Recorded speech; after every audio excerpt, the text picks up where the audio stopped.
Mesdames, Mesdemoiselles, Messieurs, fidèles téléspectateurs, surtout vous aussi qui nous suivez à la radio, nous sommes très heureux de vous, en tout cas, de vous retrouver aujourd'hui pour les comptes de ces magazines où nous parlons aujourd'hui des activités de la Régie des eaux. Et ici, nous sommes pratiquement au niveau de la direction de la Régie des eaux où nous sommes en train de vous présenter cette émission en direct. Et donc, nous allons bien sûr, comme vous le savez, parce que hier c'était la journée internationale de l'eau ou la journée mondiale de l'eau.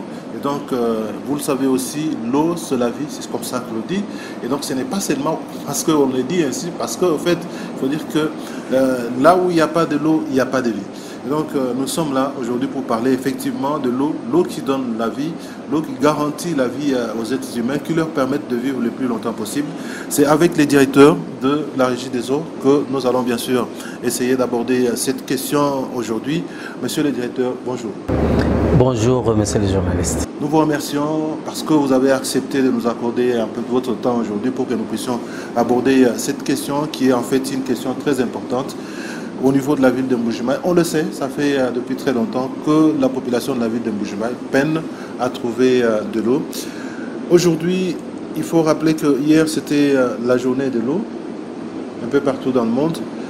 Comment pouvez-vous évaluer la desserte en eau potable dans la ville de Mbuji-Mayi? Une fois de plus, merci d'avoir choisi ce cadre pour échanger. La ville de Mbuji-Mayi, on ne doit pas s'en cacher, on ne doit pas se leurrer, vit dans un déficit en matière d'eau potable. Il y a un déficit. Notre taux de desserte se retrouve autour de 15%.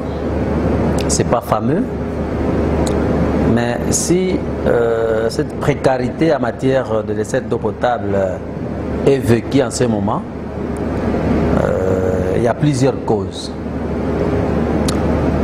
D'abord, nous sommes dans un centre dont les ouvrages datent du tout début des années 60, 60-63. Et vous savez que le problème vécu par Mbuji-Mayi, sur ce plan-là, est vécu par plusieurs autres villes du pays. C'est vrai que c'est toujours un contraste, parce que quand nous voyons la carte hydrogéologique du pays, eh bien, tous les cours d'eau qui arrosent notre pays, on se croirait qu'il n'y a pas de place pour la forêt ou les humains, parce qu'il y a tellement de cours d'eau. Et ça, c'est ce qui est visible en surface. Mais nous avons aussi une grande étendue, 2 345 000 km². Et donc nous avons un sous-sol. C'est vrai qu'on qualifie les pays de scandale géologique, mais dans toutes ces matières, il y a aussi l'eau sous terre. Donc il y a beaucoup de nappes. Donc notre pays ne devrait pas souffrir de précarité en matière de desserte d'eau potable. Malheureusement, dans pratiquement toutes nos villes, toutes nos cités, pour celles qui ont un système moderne d'alimentation en eau potable, la demande dépasse l'offre. C'est-à-dire que les infrastructures de production et de distribution d'eau potable n'ont pas suivi l'évolution démographique. Et nous sommes dans une contrée où le taux de natalité est élevé. Je crois que si vous allez dans les zones de santé, elles vont vous donner la moyenne d'enfants par femme qui se trouve dans la contrée. Et donc tout ça, il faudrait normalement des politiques pour que les infrastructures suivent l'évolution démographique. Mais bien souvent, nous sommes devant un problème. La population n'est pas comptée comme il faut. Or, dans notre domaine, Le premier élément pour évaluer le besoin en eau, c'est la population. Nous devons savoir il y a combien d'habitants dans une cité ou dans une ville. À partir de ce nombre d'habitants, eh bien, nous allons avoir une dotation journalière. Dès qu'on voit la dotation journalière, à ce moment-là, on fixe les besoins en eau. À partir des besoins en eau, on commence à rechercher dans les environs s'il y a une ressource en eau capable de répondre à ces besoins. Si les eaux de surface ne suffisent pas, on va aller chercher les eaux souterraines. C'est normalement ça. Et donc ici, nous avons à peu près 3 500 000 habitants à Mbuji-Mayi. Et si nous donnons 40 litres de dotation journalière par habitant, nous serons à 140 000 mètres cubes par jour de besoin. Et donc, si nous voyons maintenant les ouvrages qui existent, la capacité installée, nous avons 3015 mètres cubes par heure d'installer. Quand nous voyons par jour, nous sommes autour de 32 400. Et ça, c'est peu par rapport aux besoins. Et de ces groupes motopompes qui existent à notre captage de Loukelenge, ils sont 4, mais nous ne savons pas exploiter les 4, faute d'énergie. Voilà, donc à part la faible capacité installée, nous avons notre problème, l'énergie pour faire tourner. Donc là, je retiens 3 choses. Oui. Vous avez parlé effectivement du manque des statistiques qui peuvent vous permettre de calculer la quantité d'eau à fournir à la population. C'est un fait. Puis, vous allez ajouter un autre problème, la vétusté des équipements existants. Des équipements existants. Et donc, il y a encore l'énergie. Et puis le manque d'énergie. Voilà. Le manque d'énergie. On sent que ça, c'est vraiment des problèmes très sérieux. Très sérieux. Et donc, comment pouvez-vous arriver à les contourner? Est-ce que vous allez rester comme ça parce que ça existe, alors que la population a besoin plutôt de... Écoutez, nous essayons d'abord de gérer l'existant. Dans cet existant, pour les groupes qui sont là, eh bien, nous exploitons ceux qui sont là. Et pour l'énergie, nous avons des sources. Nous avons un fournisseur d'énergie dans la ville, d'énergie hydroélectrique. Et nous avons des groupes électrogènes. Parce que du côté des fournisseurs d'énergie aussi, si vous êtes déjà parti là où ils exploitent, c'est toujours la vétusté. C'est des choses qui datent de 1933, 1935. Donc c'est vraiment difficile. Et donc un jour il y a une machine qui marche, demain c'est 2, le lendemain c'est 3, et puis vous rentrez encore à une machine, et puis plus rien. Et donc nous avons aussi des groupes électrogènes pour faire face. Et donc d'abord pour l'énergie que nous avons, il y a un seuil, c'est 1250 kW qu'on ne doit pas dépasser la journée. Mais bien souvent, ça n'arrive même pas. Ça n'arrive pas, sinon alors on nous limite à 500 kW.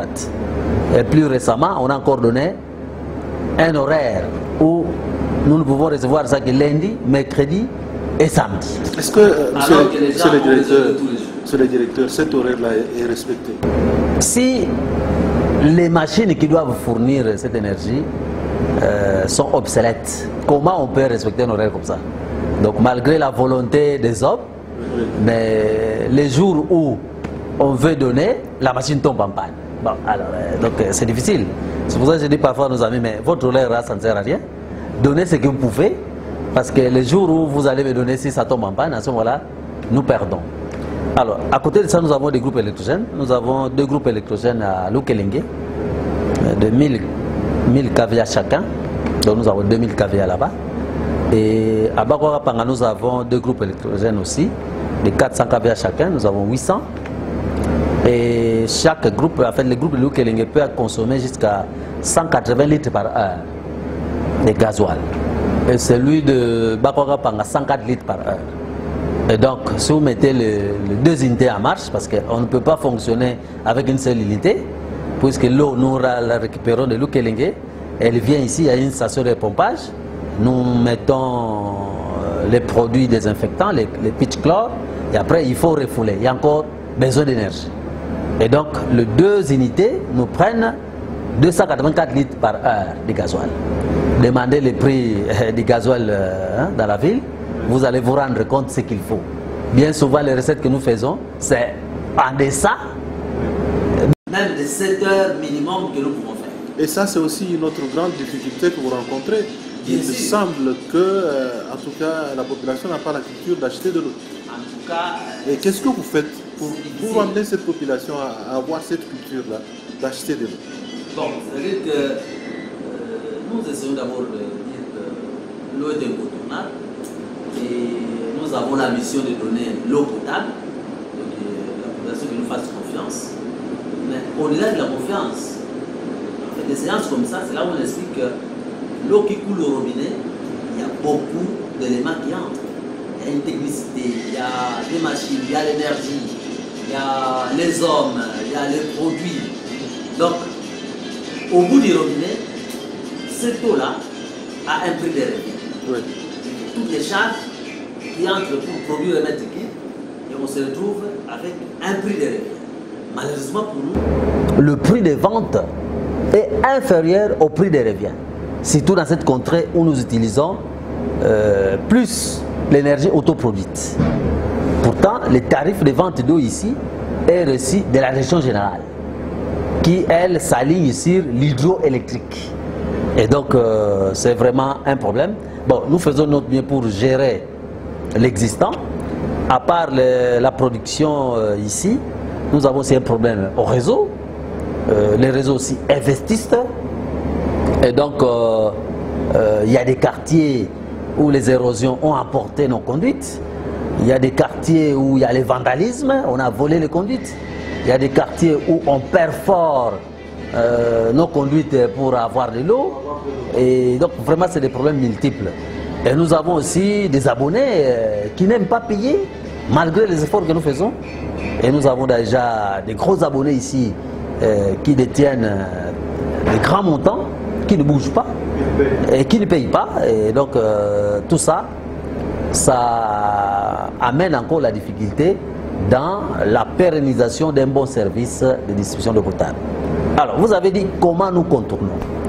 Eh bien, déjà, gérer l'existant, c'est déjà un combat de tous les jours.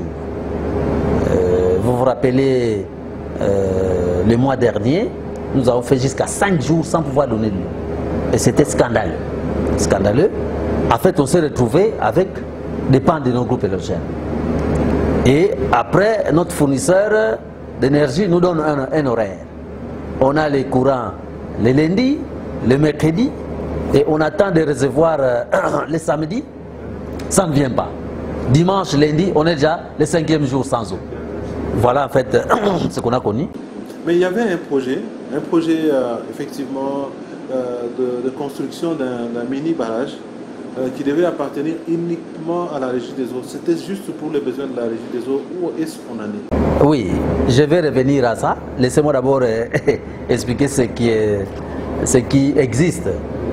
Et donc, l'existant, comme je l'ai dit, c'est une lutte de tous les jours pour essayer de donner un peu d'eau. Je crois que maintenant nous sommes dans le bureau, mais vous entendez des bruits. Tout à fait. Ça signifie que nous sommes en train de fonctionner avec des groupes diesel. Donc il n'y a pas de courant hydroélectrique maintenant. Ce bruit-là signifie les groupes électrogènes. Et les deux unités sont en marche, donc nous sommes en train de consommer 284 litres par heure maintenant que vous êtes dans mon bureau. Alors, fort de tous ces problèmes que j'ai énoncés, nous avons eu la grâce avec les gouvernements de la République qui s'est engagé auprès des bailleurs internationaux. Donc maintenant que je vous parle, nous avons 2 grands projets en cours. Et c'est une bénédiction parce que beaucoup d'entités dans la République... On allait effectivement en parler parce qu'on devait aussi évaluer le travail qui est en train d'être fait. Justement, donc on y vient. Et je disais que c'est une bénédiction parce que c'est plusieurs entités. Vous savez, à la Régie des eaux, il y a quelques années, on a fait des études avec le bureau d'études Isa Mazar. On a évalué près de 245 sites susceptibles d'avoir un système moderne d'alimentation en eau potable en RDC. Malheureusement, à ce jour, nous comptons que 99 centres. 99 centres. Donc il y a 146 où il n'y a rien. Vous comprenez? Et dans les 99 centres, il y a Mbujimayi, bien sûr, existant. Mais en plus, il y a un projet pour réhabiliter. Donc c'est une grâce. Hein, parce que ces projets ne sont pas visibles dans les 99 centres. Donc il faut louer Dieu en tant que chrétiens que nous sommes, parce que ce n'est pas évident. Mais nous devons aussi remercier les gouvernants, les chefs de l'État, les gouvernements de la République, tout ce qu'ils font pour que Mbujimayi soit aligné parmi les centres devant recevoir ces financements. Eh bien, nous avons deux grands projets. Le lot 1, c'est financé par la BAD. La BAD, c'est la Banque africaine de développement. Le lot 2, c'est financé par KfW. Ça, c'est une banque allemande qui nous assiste aussi. Alors, à quoi consistent ces deux projets? Pour le lot 1, eh bien, brièvement, le lot 1, l'intervenant, c'est Pan China. C'est une entreprise chinoise qui est en train d'exécuter les travaux. L'ingénieur, donc le bureau d'études, c'est SGI Afrique. C'est un bureau d'études italien qui s'associe avec nos amis africains, surtout les Ouest africains. Et globalement, c'est réhabiliter les équipements électromécaniques de Bakwakapanga. Donc au site où nous sommes. Toutes nos vieilles pompes qui étaient ici, zone moyenne, zone haute, vont être renouvelées. Donc au finish, nous aurons 4 groupes motopompes pour la zone moyenne, des nouveaux groupes, et 5 groupes motopompes pour la zone haute. Donc nous aurons 9 groupes motopompes à l'état neuf. À part les équipements électromécaniques, donc les groupes motopompes, les transformateurs et tout, il y a la construction sur ces sites de 2 grands châteaux d'eau. À votre entrée, vous avez vu qu'il y a des échafaudages qui montent par-ci par-là. Eh bien, ces échafaudages-là, c'est pour construire 2 châteaux d'eau. Là, vous voyez ces échafaudages, il y avait 2 vieux réservoirs datant de 1963 qui contenaient 460 mètres cubes chacun, donc c'était 920 mètres cubes. Et cet endroit où les vieux châteaux, les vieux réservoirs ont été cassés, on a déjà construit 2 châteaux d'eau qui vont contenir chacun 1420 mètres cubes. Ça voudrait dire 2840 mètres cubes pour les deux. Et les châteaux ne sont pas des châteaux d'eau, donc ça sera surélevé à 13 mètres. Oui. Donc ce qui pourra permettre d'envoyer de l'eau un peu partout sur le... Bien sûr, c'est-à-dire que la fonction va changer. Les pompes ne vont pas refouler directement au réseau, mais vont refouler pour la zone moyenne dans ces châteaux.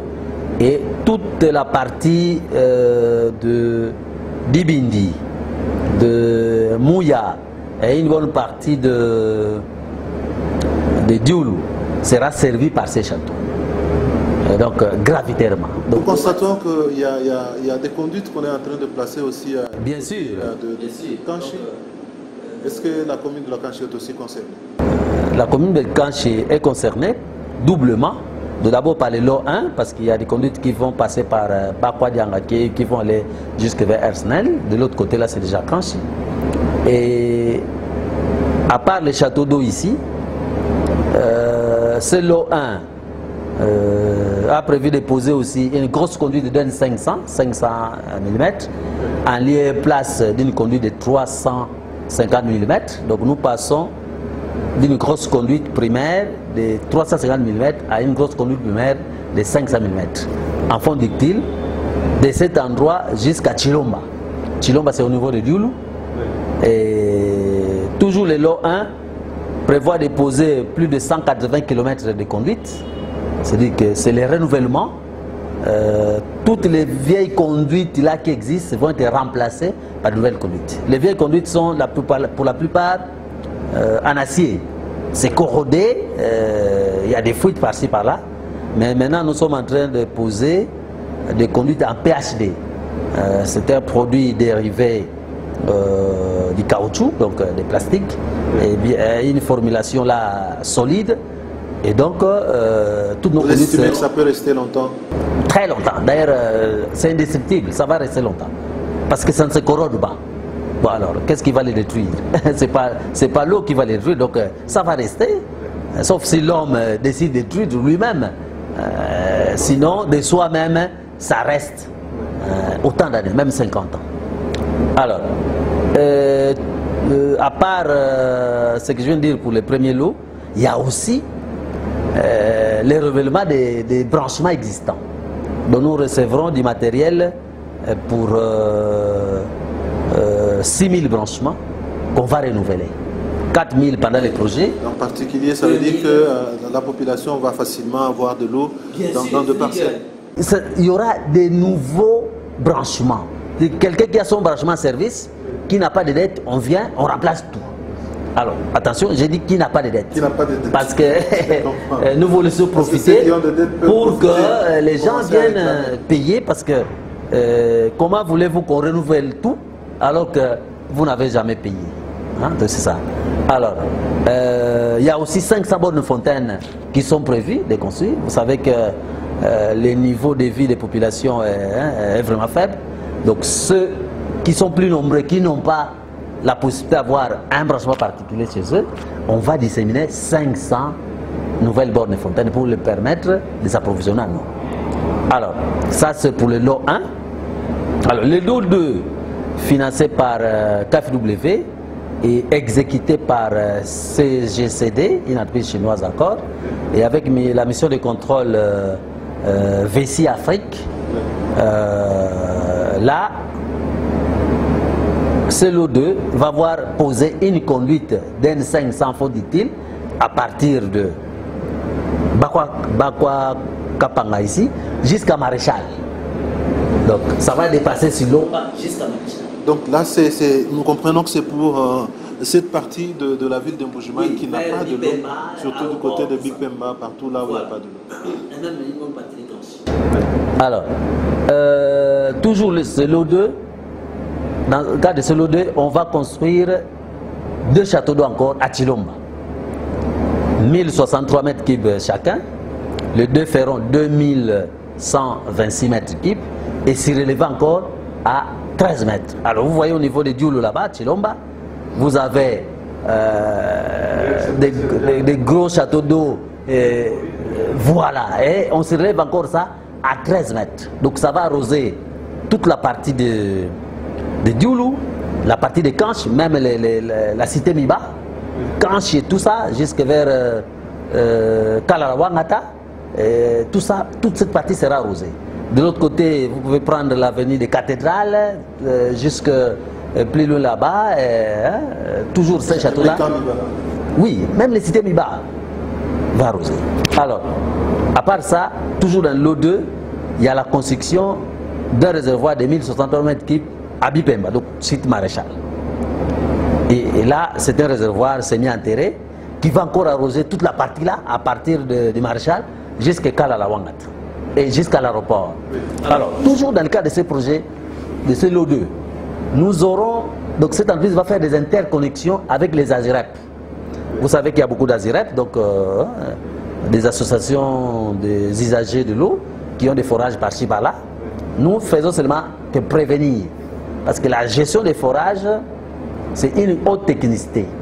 Donc il faut beaucoup d'apprentissage. Nous-mêmes qui gérons ces choses depuis plus de 80 ans, nous rencontrons des problèmes. Donc nous pensons que les amis peuvent avoir des problèmes.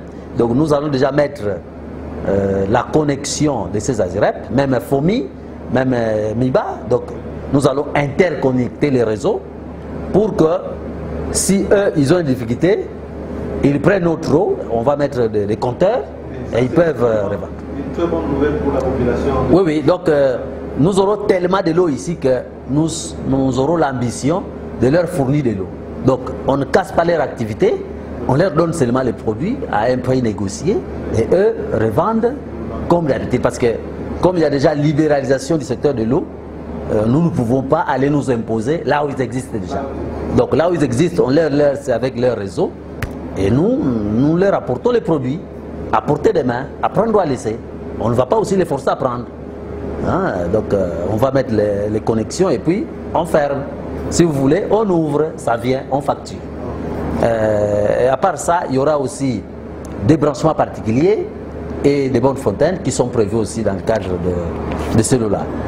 Voilà circonscrit les 2 projets en cours. Alors, je reviens maintenant à ce que vous avez posé comme question. Déjà, maintenant, nous souffrons avec l'énergie. Alors, les 2 grands projets en cours, si nous sommes toujours dans les mêmes conditions d'énergie, en tout cas, il n'y aura pas évolution. Là, il y aura un problème. Je voudrais vraiment revenir sur cette question-là parce qu'elle est très importante. Vous savez, tous ces efforts que les partenaires sont en train de conjuguer, je crois que je sais que c'est bien sûr grâce au gouvernement, vous l'avez dit vous-même, de quoi d'ailleurs dire merci au chef de l'État, Félix-Antoine Tshisekedi Tshilombo, qui se bat pour que la population du Kasaï oriental, de manière générale, parce qu'on a constaté que certains partenaires sont allés même dans des sites un peu reculés à l'intérieur de la province du Kasaï oriental, où ils sont en train de travailler. Alors là, il faut dire que ça va être un coup de main donc, pour la population du Kasaï oriental. Donc nous disons merci au chef de l'État et au gouvernement pour cela. Mais est-ce que vous trouvez, monsieur le directeur, que l'interconnexion va résoudre tous les problèmes? Ça c'est vrai, vous l'avez dit. Mais est-ce que vous trouvez que ça évolue bien? Ça évolue bien. Notre crainte. Parce que aussi s'il n'y a pas du courant, malgré tous ces efforts-là, il n'y aura pas de changement. La situation va rester la même. Tout à fait. Donc, ce n'est pas parce qu'on aura changé des groupes motopompes, qu'on aura construit des châteaux d'eau, qu'on aura posé de nouveaux réseaux, que l'eau va se retrouver là-bas automatiquement. Non. L'eau aura toujours besoin d'une énergie pour être véhiculée dans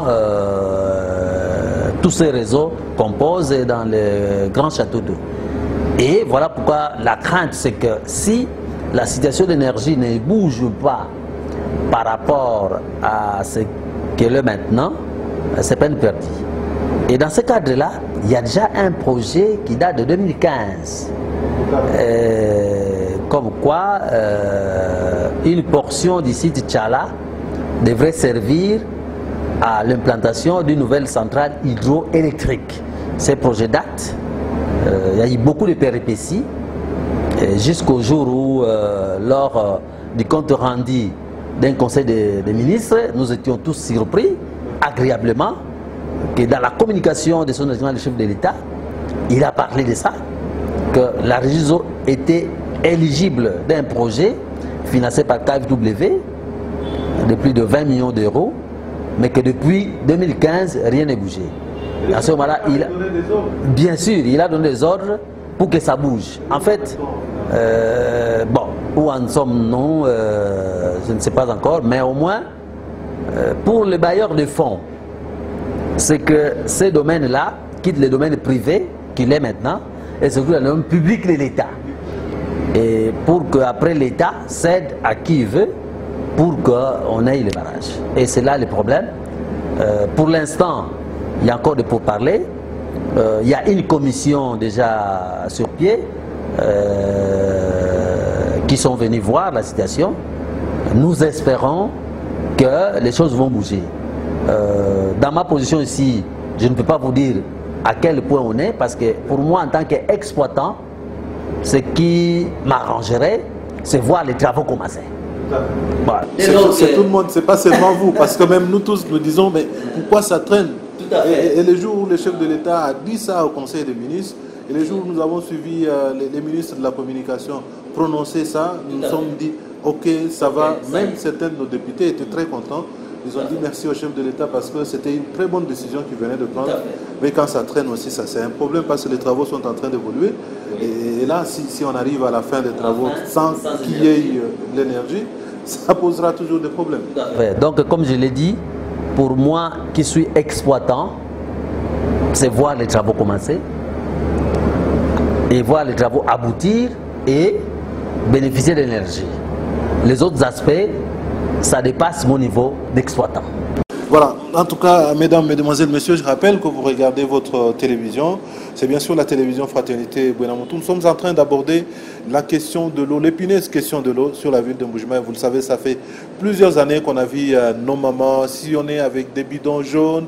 Et puis les amis qui ont leur vélo sillonner par-ci par-là avec des bidons d'eau. Et des fois, ça coûte énormément cher à certaines familles parce qu'on doit acheter 2 fois un bidon d'eau. À un certain moment, un bidon d'eau, on l'achetait à 1000 francs congolais sur la ville de Mbuji-Mayi, ce n'est pas du tout normal. C'est comme ça que nous sommes venus à la source. Au lieu de rester en train de spéculer, nous nous sommes dit, nous allons à la source pour suivre ce qui se passe exactement. Et là, nous sentons qu'il y a une certaine évolution, nous sentons qu'il y a une volonté de mieux faire pour que la population de la ville de Mbuji-Mayi, la population du Kassai oriental, puisse avoir de l'eau.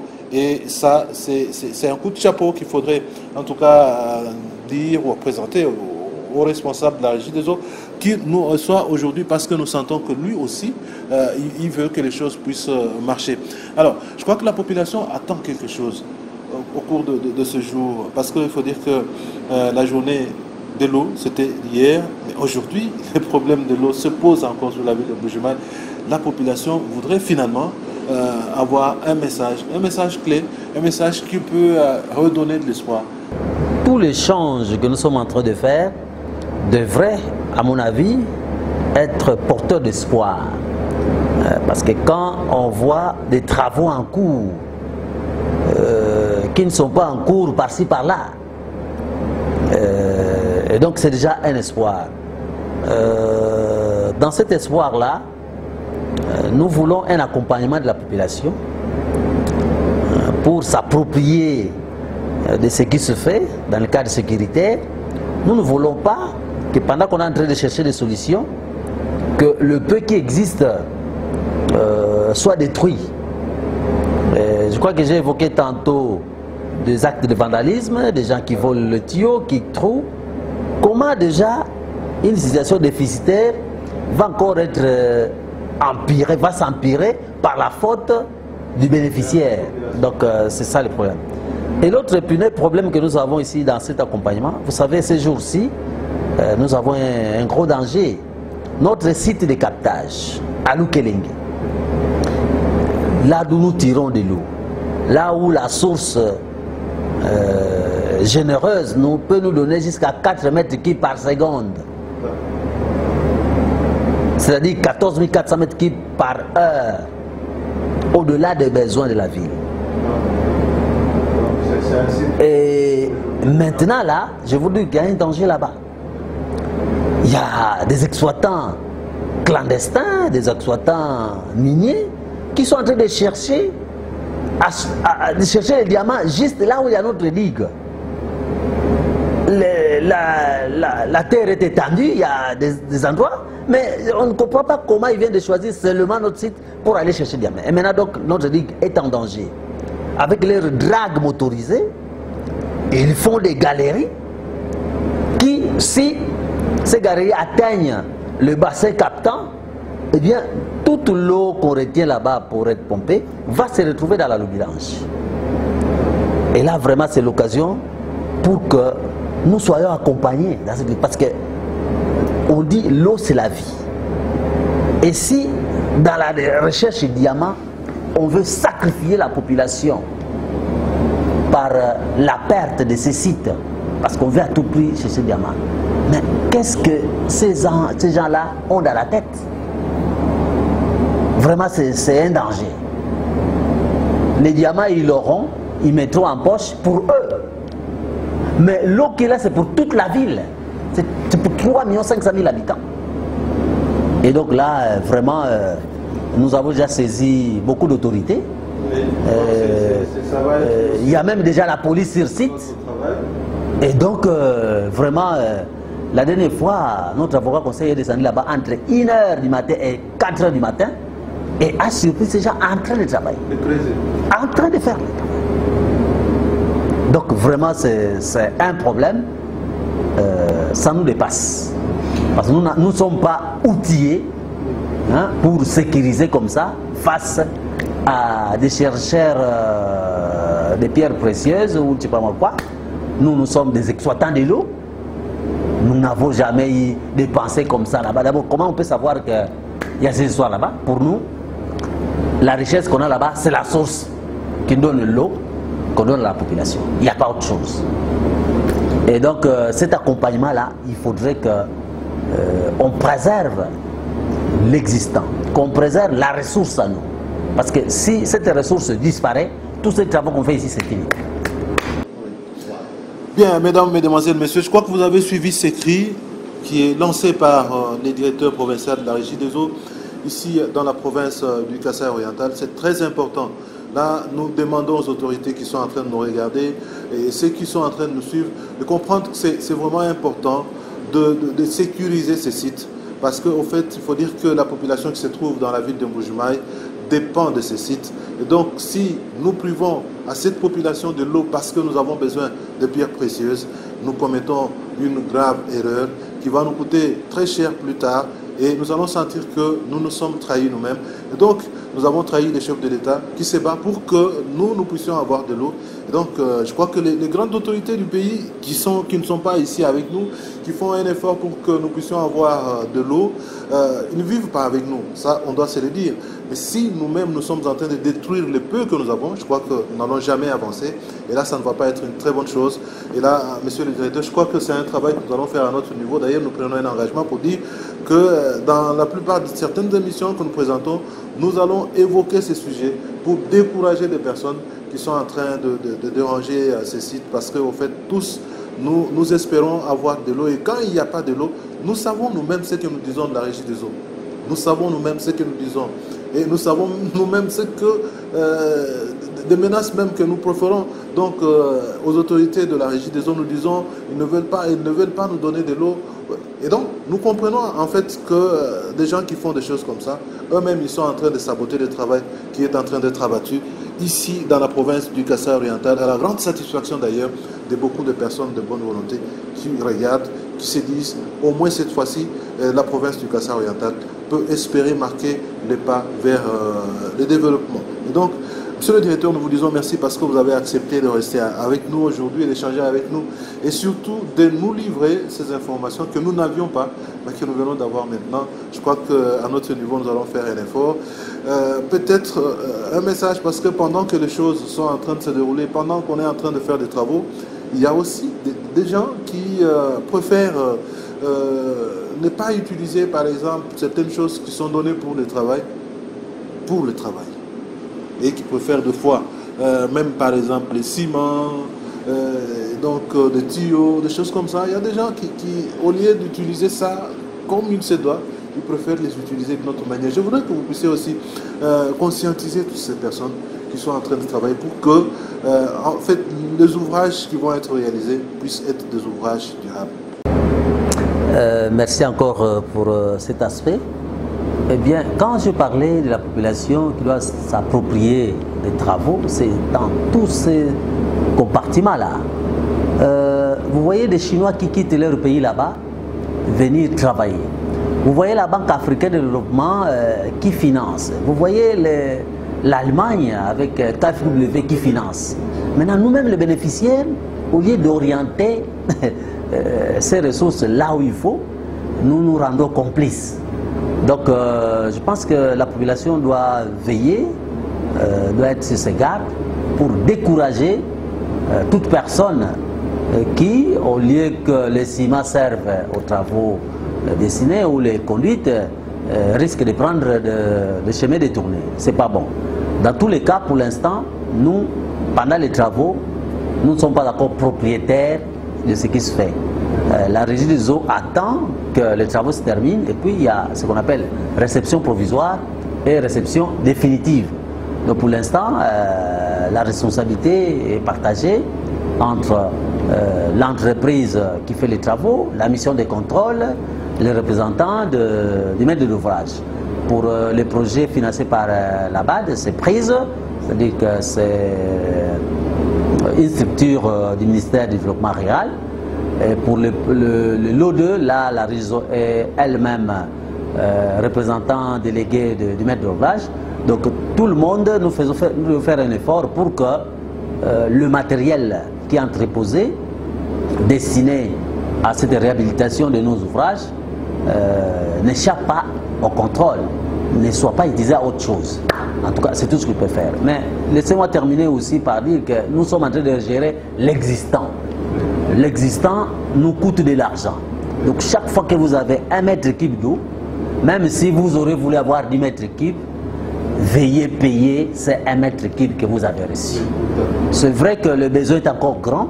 Ne nous dites pas non, vous n'en voyez pas assez. Non. Le peu que nous avons donné, venez payer à la caisse. Payez votre facture, ça nous aide à pérenniser le service. Ça nous aide à avoir un peu de carburant, à avoir ceci, à avoir cela.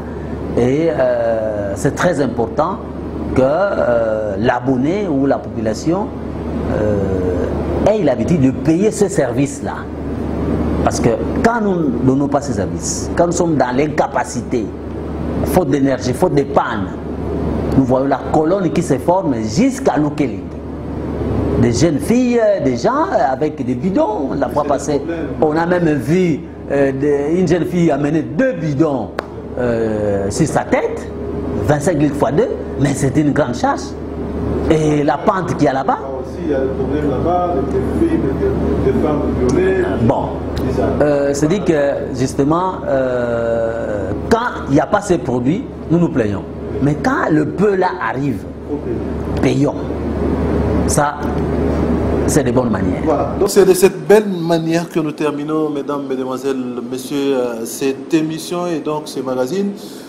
Oui, il faut payer. Ça, c'est très important parce que si vous voulez que la Régie des eaux continue à nous donner de l'eau, nous devons payer à la Régie des eaux les peu que nous avons. Donc, si nous avons une petite quantité de l'eau, payons d'abord ce que nous avons eu.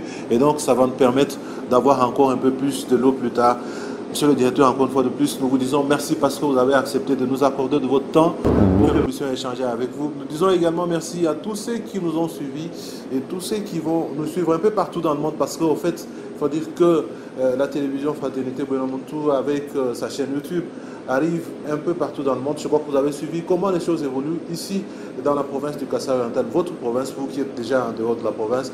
Et donc nous vous disons merci de nous avoir suivis et nous pensons vous retrouver très prochainement pour un autre numéro. D'ici là, portez-vous bien, restez bien sur votre chaîne. Bye.